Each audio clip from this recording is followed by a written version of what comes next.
karibuni ofisi ya TAKUKURU mkoa wa Mwanza ilipokea malalamiko kutoka chama cha Bukasiga kilichopo Ukerewe. Chama hiki ni chama ambacho kinajihusisha na shughuli za uvuvi. Sasa katika malalamiko yao ya chama hiki walilalamika kwamba walichukua mkopo kwa ajili ya ujenzi wa kaushio la dagaa. Sasa katika kuchukua mkopo ule, mkopo ambao walichukua kutoka katika benki ya TADB, na walipochukua mkopo ule waliingeji kampuni moja ya Sugeko. Hii kampuni ya Sugeko ni kampuni ambayo iko mkoani Morogoro, kampuni ambayo iliridhia kuchukua zabuni ya ujenzi wa kaushio la dagaa.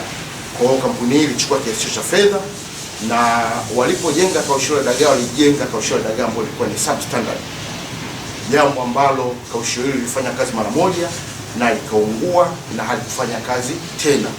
Kwa hiyo chama hiki cha Bukasiga, chama cha ushirika, kikawa kinalazimika sasa kulipa mkopo ambao hawakuwa na manufaa nao tena. Lengo la mkopo halikutimia. Baada ya kupokea malalamiko hayo, tulifanya uchunguzi wa kina, tulikusanya ushahidi na kuwafanya mahojiano na watuhumiwa, na watuhumiwa hawa walikiri ni kweli na walithibitisha kwamba kazi walioifanya haikuwa na kiwango hicho. Na kampuni ya Sugeko iliridhia na ilikiri imeamua kurejesha fedha hizo zote.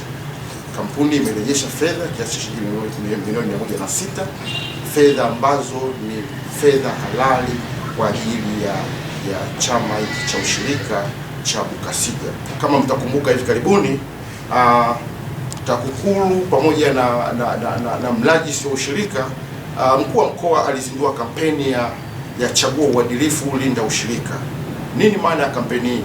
Kampeni hii ilikuwa ni kuwataka viongozi wote wa vyama vya ushirika, ikiwemo ni vyama vile vya uvuvi, vyama vya kilimo na vyama vinginevyo, wachague uadilifu, waachane na vitendo mbalimbali vya ubadhilifu wa mali za wakulima, mali za wananchi. Sababu sasa TAKUKURU imeingia rasmi, na kama mnafahamu ni kwamba hivi karibuni tunaingia kwenye msimu wa pamba. Kwa wale wakulima wa pamba na vyama vya ushirika vya pamba, basi wahakikishe kwamba wakulima waliolima pamba na wamefikia hatua ya kuuza, wauze pamba zao na wapate stahiki zao kulingana na kazi walioifanya. Kwa hiyo kama kuna kiongozi yote wa chama cha ushirika, kama kuna makampuni ya ununuzi wa pamba, na kama kuna wazabuni mbalimbali wanaojishughulisha na biashara ya pamba au vyama vya ushirika ambao wanakuwa wanafanya ujanja kwenye biashara ile na kusababisha jasho la wakulima au haki za wakulima kupotea, basi tunawapa tahadhari, waachane na ujanja huu, wachague uadilifu ili tuweze kulinda ushirika na kuhakikisha kwamba wakulima na wanaushirika na wananchi wengine wote wanapata haki zao kwa mujibu wa sheria. Nafahamu kwamba vyama vya ushirika vimekuwa vikifanya biashara kubwa sana. Hali ya uchumi katika nchi yetu kwenye vyama vya ushirika, ukiangalia sasa hivi kuna takribani zaidi ya shilingi trilioni 6.2 ziko kwenye vyama vya ushirika.